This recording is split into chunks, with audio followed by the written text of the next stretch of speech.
Guys, tignan natin yung pinaisan na Ikaso, kani ba? utak Ipabugnaw ni diha. sa baka. Hindi, utang oh. Yan, binalot siya ng dahon, tapos nilagyan ng mga Unya ra spices. takluban mo na kay. Plastic ba? Kamington mo na Nilagay takluban sa... na. Wala, pangaon na apoy. nataklo ba na? So, ano yan na yung kinalabasan. Sarap pala. Kasunod ba Pero niya? Hindi parang ka exotic plastic. food siya. Na diyan ang Kasi ano, ang putang na imagine, wala yung utak limpyo ng na baka, kinain mo.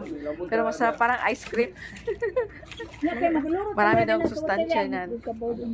So, ayan, tinikman ko yan. First time kong kumain ng utak 125. sa baka.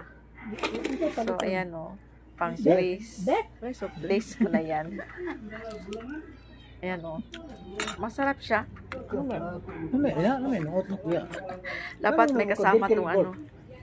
Pang padulas para hindi sobrang ahang ng suka. Kaya masarap siya kainin. Ha?